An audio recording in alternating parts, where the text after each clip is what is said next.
Nelson, asma é fogo, é fogo. Então, que era a linguagem do Nelson, que era uma linguagem naturalista. E ele escrevia diariamente no Globo, uma página inteira, era Confissões de Nelson Rodrigues.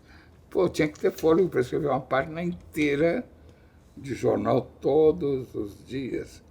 Então, tinha pequenos esquetes. Não sei. Só sei que eu me desviei, quer dizer, mudando sem voltar. A gente, tá bem, vamos lá. Eu gosto das coisas anárquicas e paradoxais. E tinha a Dama da Lotação, e o Nelson me dizia sempre, peraí, você conhece o Neufeld? Eu sempre fui muito amigo do Neufeld, sempre gostamos muito um do outro. Ele dizia assim, tal, você acha que é o Cláudio Marzo, ele tinha as paixões do Nelson, Cláudio Marzo, Paulo Gracindo, ele punha até na rubrica aí, Paulo Gracindo começa a falar.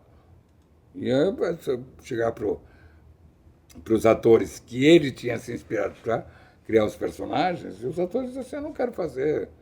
O Cláudio Marzo não quis. O Paulo Gracindo, eu acho que era uma ocasião que não dava nem para chegar perto dele, era inatingível. E bem amado, cacete, né? O Cláudio era o namoradinho do Brasil. Eu me lembro que uma vez o Nelson escreveu uma peça para mim, que eu comecei a ficar muito, muito íntimo dele, e ele escreveu o anti-Nelson Rodrigues, assim, ele até propôs várias coisas. Era assim, escandalosamente romântica. O anti-Nelson Rodrigues, que era escandalosamente romântico, porque não era o Nelson conhecido. Eu ainda gostava de dirigir naquela época, não achava essa pedreira toda, eu tinha energia para isso. Não, o Jesse era um produtor, e teve uma época que ele teve uma bala incrível. Ele fez os Cafajestes e ele virou o grande cafajeste brasileiro. Quer dizer, emblemático, né? Não exatamente que ele fosse um cafajeste, mas eventualmente há uma contaminação do homem com o personagem, né? Mas eu estou me referindo a uma origem mais elevada do Jesse, que ele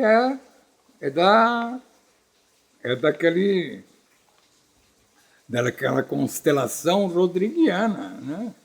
Ele foi casado com a irmã do Nelson, a Dulce Rodrigues, que até tem no Toda Nudez, tem o Patrício que vive com as irmãs, que era Isabel Ribeiro,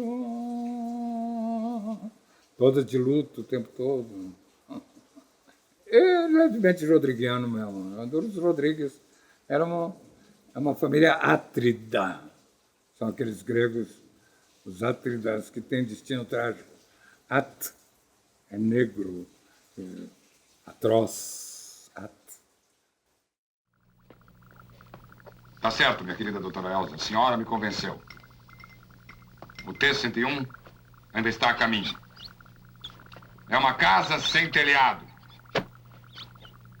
O que eu lamento é ter de recomeçar. Recomeçar! Recomeçar! Meu Deus, por que eu não nasci jogador de futebol? Ficção científica brasileira, eu achei fantástico fazer. Eu fazia o cientista maluco. O Jesse arrumou e era empaquetar todinho, maravilha. Aquela ilha que ainda era fantástica. Não era a Guanabara ainda não era um mar de merda.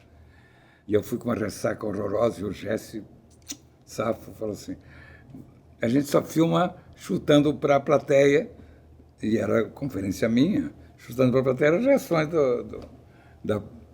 das pessoas que tinham ido assistir a tal conferência. E aí, como que diz assim, peraí, dorme, depois do almoço a gente trabalha contigo. Era uma casa era um manicômio, doutoreiras, ali, né? E aí eu procurei, assim, aí estava tinha uma portinha que abriu, tinha uma câmara um quarto para doente, e eu deitei ali, comecei a dormir, quando um cara me acordou, mostrou um santinho de Nossa Senhora. Para ele era um maluco que estava ali esfriando. Eu pensei, se eu disser para esse cara que eu não sou maluco e que eu sou um ator do cinema brasileiro, ele vai chamar os caras para me dar um banho gelado. O cara me internava. Soava um alarme. Eu fiquei louco. É o Neville de Almeida. Eu gosto muito do Neville, eu gosto muito dos filmes dele, gosto do cinema dele, é um cinema guerrilheiro, é um cinema que ele continua sempre, o Neville está sempre em atividade. Ele vive do trabalho dele e ele trabalha rápido, ele trabalha duro. De garçom a cineasta. Ele foi ser garçom, não era para ficar lá. Era um restaurante, ele morava no Albert Hotel, que todo brasileiro que morava no Albert, aí deram uma dura lá, pegaram tudo. Paulinho Penacova estava lá, o Paulo Sérgio de Almeida, que hoje é o cara que mais saca distribuição de cinema no Brasil, Paulinho, que também foi cineasta, fez seus filmes lá. Não vou dizer mais muita coisa sobre o Neville. Tem histórias aí para contar fantásticas. Tem histórias inconfessáveis. Mas aí, o Neville levantou uma grana lá. Ele veio para o Brasil e fez um filme, era Jardim de Guerra. Fez um filme e foi foi mutilado pela censura. E o Neville tinha tem até hoje uma cabeça muito revolucionária. Então, linguagem cinematográfica, como é que evolui a linguagem cinematográfica? Quebrando regras, né? Então, não podia um plano com mais de não sei quantos segundos. O cara começaram a fazer plano de sequência, né? Mas eu não fiz muita coisa com o Neville, eu sou muito amigo dele, mas eu trabalhei no Noite, eu trabalhei com ele como ele ator, então eu dirigi, de certa maneira, ele. Eu orientei um pouco o Neville, porque os diretores brasileiros não sacam muito de interpretação. Eles gostam de mandar, o cara ator faz, né? Enquanto o cara está trabalhando, ele está dizendo, olha para cima, olha para o lado. Entra e acende a luz. Aí, por que você não acendeu a luz? Eu pensei que fosse a luz interior. Que o Papa deve se submeter à Bíblia como única fonte de nossa fé, para que não se transforme num usurpador. Tudo mais não passa de invenção. Anchieta José do Brasil, Paulo César Sarraceni, teve uma puta de uma... Ele sempre foi bem católico apostólico romano. E eu fazia um personagem que era huguenote. Era um protestante que contestava o José de Anchieta, que era evangélico. Ele pegou todos os personagens e, nesse momento, saía da igrejinha e fazia esse ato de contrição público. Aí eu pensei, mas o que eu faço? Porque ele tinha que improvisar, a tarefa que o Paulo deu era improvisar segundo os personagens. Ficou todo mundo... Aí, pintou aquela disputa, né? Quem é que faz melhor? E eu pensei, me recolhi, fiquei a noite na capelinha e tal, e pensei, o que eu faço? Eu me flagelava e mandava citar, eu era um Costa Barro, me dando chicotada. E aí eu disse, pode funcionar aí, eu acho que funciona assim. Por seguir tras de su vuelta, yo bebí incansablemente en mi copa de dolor. Pero nadie comprendía que si todo yo lo daba, en cada vuelta dejaba pedazos de corazón. Y ahora, triste, en la pendiente, solitario y ya vencido, yo me quiero confesar. Si aquella boca mentía, El amor que me ofrecía, por aquellos ojos brujos, yo había dado siempre más.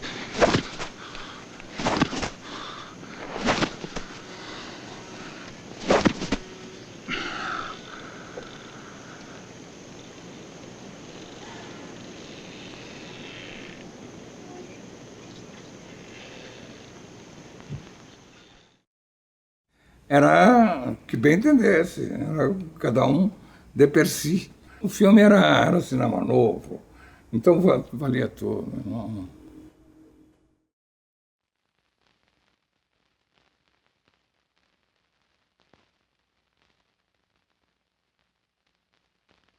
Um estranho fenômeno se deu hoje na Câmara dos Deputados. No meio de uma sessão plenária, um mau cheiro insuportável começou a exalar por debaixo da mesa do presidente da Câmara.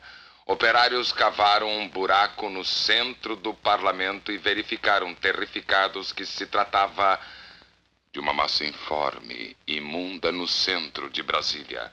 Alguns jornalistas presentes afirmaram que se tratava do fim do milagre brasileiro. Eu te amo, esse filme. Esse filme é um filme com Sônia Braga, Vera Fischer, Tarcísio Meira e eu. Eu tinha uma relação, eu saí de uma relação com a Vera Fischer, queimado, e aí eu conheço a Sônia Braga. Você é o tijolinho que faltava na minha construção. Que tinha de uma relação com o Tarcísio. E na vida real, o Walter Clark tinha saído da Globo. E o Walter teve um... Eu acho que ele teve um caso com a Sônia. E aí ele contava para o Jabor, que era um grande amigo dele. E aí eles, os dois, meio que fizeram um roteiro dessa história. Não, era a narrativa de uma... Não é autobiográfico, mas porque as pessoas estavam ali presentes, quer dizer, tinha a Sônia que tinha vivido a situação, e o personagem era meio um misto do Walter e meio... Tinha alguma coisa do Jabor também. Tinha uma subjetividade, eu acho. E resultou uma coisa bem interessante, porque o filme, inclusive, fez muito sucesso. Porque eu era super protagonista. Eu te amo é uma fala minha, né? Eu te amo. A mulher era um objeto maravilhoso, era Soninha e Vera Fischer. Mas quem dizia eu te amo para elas era eu. Eu te amo. O Romeu dos Sabonetes. Agora em nova embalagem.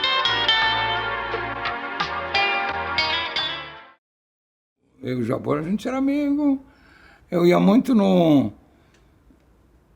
ateliê de playwriting, que era o Oswaldo Viana Filho, o Armando Costa,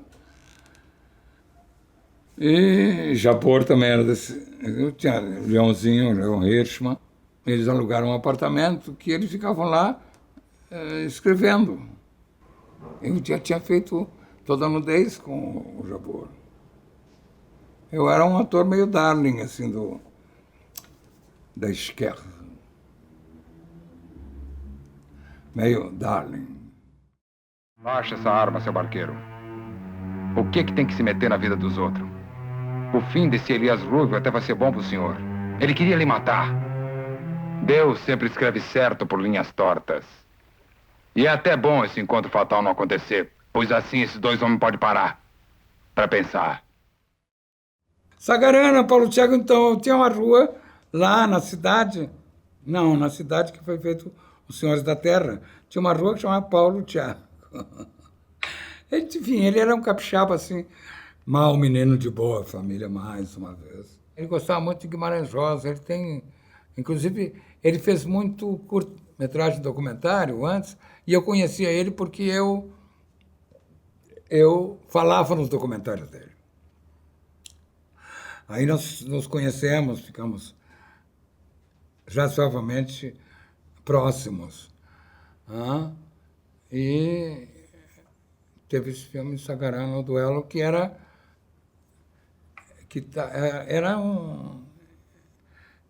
o duelo que estava na Sagarana, que é a obra do Guimarães Rosa. Eu lembro que ele perguntou se eu conhecia a arte do Guima, que é o Guimarães Rosa. Eu fazia um estradeiro com cabelo. Do Guima eu falei, não, eu conheço o Drummond, não é o Guimarães Rosa. O Vini, que era o Vinícius. Mas eu vou agora contar uma pequena história que eu tinha assim. Milton Moraes, Átila Iório, eu, era um puto elenco. E esses caras todos estavam com a cara no filme, e aí o Paulo Thiago viu um moirão de pedra que estava lá, parecia uma mosca no quadro. E as 3 caronas, assim, dos caras. E o Thiago falou assim, aquele moirão não é de época, tira aquele moirão. Meu Deus do céu, imagina tirar aquele moirão. O Mário Carneiro, que era o fotógrafo, olhou para mim e falou assim, ele não está querendo terminar o filme. Porque, porra... E realmente tem o diretor de um filme, quando o diretor no campo de filmagem, ele é um general ali, né? E a rua principal chamava Rua Paulo Thiago. Imagina se o cara queria terminar o filme. Não queria terminar o filme. A vontade legítima e a contra-vontade era uma luta interna dele com ele mesmo, que ele tem que tirar o moirão aí, porra. O filme fica para o dia seguinte, né? Até tirar aquele moirão. Bom, mas aí que é o seguinte, eu estou falando meio, né? Tipo assim, é papo na cozinha, entende? Não é dizer assim, o Paulo Thiago tinha uma tendência. Não, as pessoas estão aproximando os sujeitos do cinema, porque esse cinema sempre foi subjetivo, sempre foi coisa de sujeito, né? O cinema brasileiro não tinha outra saída a não ser autoral, porque, porra, vai fazer cinemão no Brasil? Não dá, isso eles ganham. Mas o cinema autoral brasileiro foi o que deu ao cinema brasileiro a condição de cinema brasileiro. Hoje tem um gênero no mundo que é chamado cinema brasileiro, e o melhor cinema brasileiro é o que se faz no Brasil.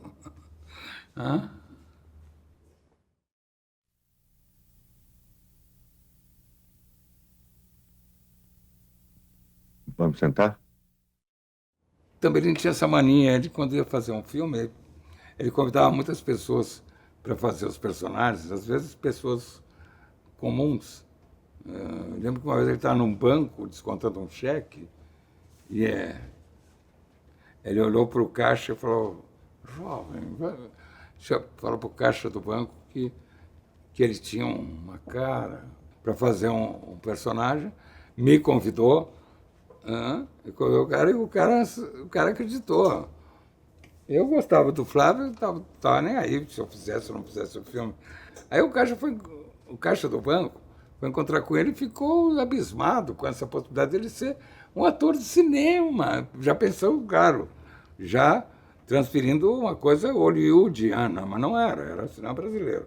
Ele falou que ele implicou que o cara era muito peludo, então, e o cara se depilou. Aí ele achava que o cara tinha que ser, era muito latino, que tinha que ser mais nórdico. O cara pintou o cabelo, então ele não podia mais conviver com os bancários, amigos dele. Então, o Tambelino passou a dar uma mesada pro cara para ele largar o emprego no banco. Depois ele não fez o filme com o cara. Es como un canetar, ella quieta mi herida, todo se olvida.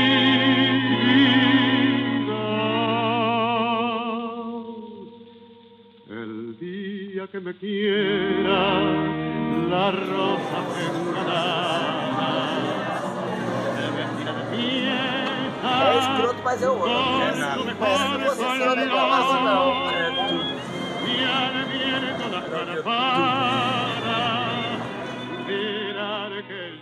O Nelson Pereira tinha uma turma dele, que o Bigode era Pereira. O Bigode, o Luiz Carlos Lacerda, era da turma. O pai do Bigode era teórico marxista. O Pereira era partidão, era cuecão. Assim, vassalo de Moscou. Ele morava em Niterói. Pereira, quando ele era jornalista e era Copdesk. Quando o Jornal do Brasil criou, foi uma revolução na imprensa brasileira, a equipe de Copdesk. E ele morava em Niterói, e ele escrevia os roteiros dele na barca. A barca levava quase meia hora para atravessar a Bahia. Não tinha ponte. Rio 40 graus, que é uma espécie de divisor de águas. Aí começou uma linha estetizante que tinha a ver com o neorrealismo italiano, acho que sim, mas que era uma maneira do Nelson fazer cinema. O Nelson, eu sinto importante, Pereira. E ele não é, ele tinha a turma dele, ele era um amor de pessoa. Ele mandava sem mandar. Tinha ocasiões que ele viabilizava. Ele chegava, uma vez ele falou para mim, tá, ele e o Guaretão, Pereira, você podia dirigir um filme, você é mole para... Com o seu currículo, a gente pode descolar fácil. Só que eu não estava afim de ser diretor de cinema. Porque tinha um negócio que era dirigir filmes e tinha um negócio que ser diretor de cinema. O cara fazia 2 filmes, um ator fazia 40. Atravessava a pornochanchada, a chanchada, vinha da chanchada. Ele veio da chanchada. E era um grande ator. Tudo o que dizeis ou digas está dito e redito pelos moralistas do mundo. Se não tens força nem originalidade para renovar um assunto gasto, é melhor que te cales e te retires.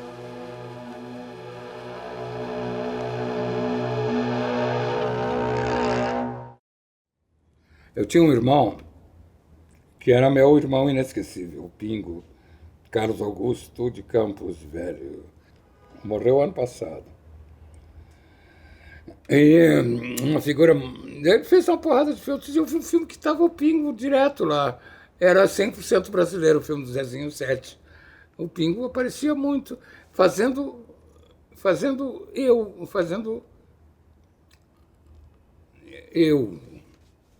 Se existe um eu no filme, tem um outro cara que também faz eu. Porque eu não aguentei o Zezinho 7 me torturando durante a filmagem, que não acabava mais. Ele não falava muito em dinheiro, e eu tava indo para... tinha a Serra do Cipó, a puta que pariu, e o Zezinho filmando, até que um dia eu chutei a câmera, sei lá, fiz uma merda qualquer, disse, vai tomar no olho do cu, enfia esse filme no cu, filha de uma puta, e sai da minha frente que eu vou partir pra porrada, e fui embora, abandonei o filme, aí ele botou... Tinha um carnaval na história, podia estar mascarado, e o cara botou uma máscara. Botou, chamou outro cara para fazer. E também tinha um cara parecido comigo, meio aloirado, que o cara tem umas cenas que era para ser eu e a ele. E o meu irmão também, eu acho que...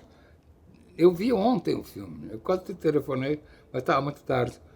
Precisei, está passando um filme aí no Canal Brasil, que é o 100% brasileiro. Eu não entendi. Eu fiz uma porra de filme, saber exatamente o que eu estava fazendo.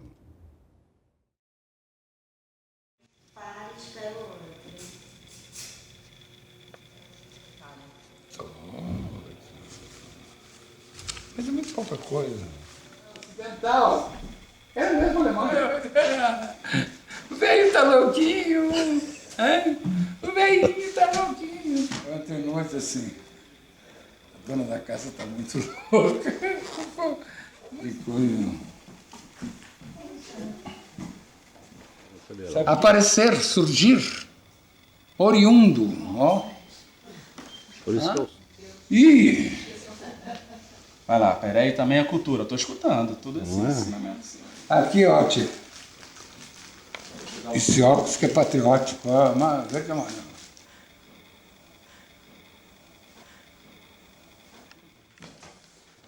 General muito louco.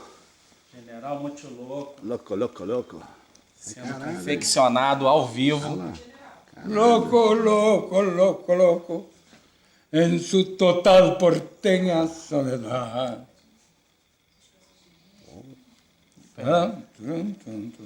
Adelita Baltar, louco. Ela era mulher do baiano. Por exemplo, você sabia que não são os 4 elementos, são os maus elementos. Mas não é, porque são substâncias, né? Porra. E quantos centímetros tem cada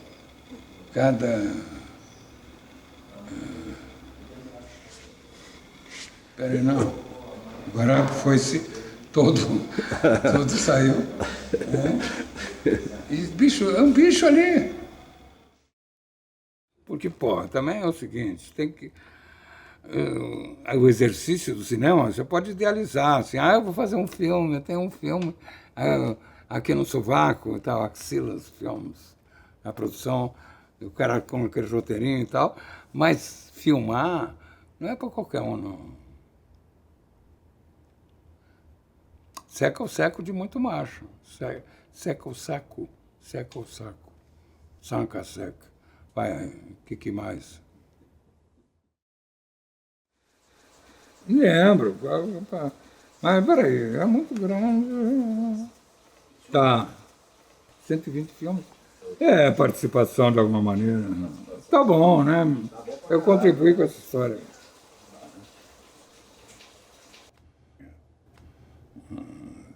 Passa tudo aí, chega. Eu estou falando de coisas que eu não quero falar. E com essa característica musical, nos despedimos do povo brasileiro. Viva o povo brasileiro! Eu também já fui brasileiro, moreno, que nem vocês. Toquei viola, guiei Ford.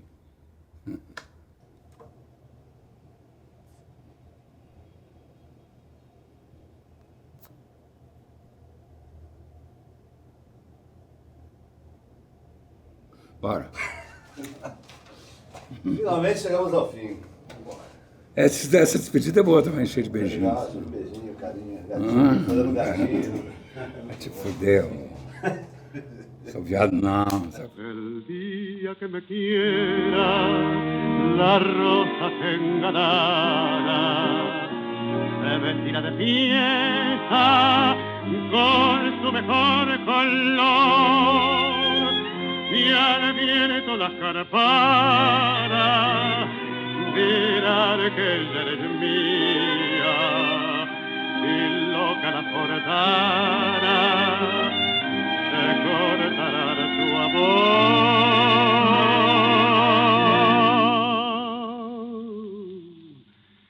La noche que me quiera, desde el azul del cielo, las estrellas celosas nos mirarán pasar, y un rayo misterioso hará nido en tu pelo, luciérnaga curiosa que verán cara de mi consuelo.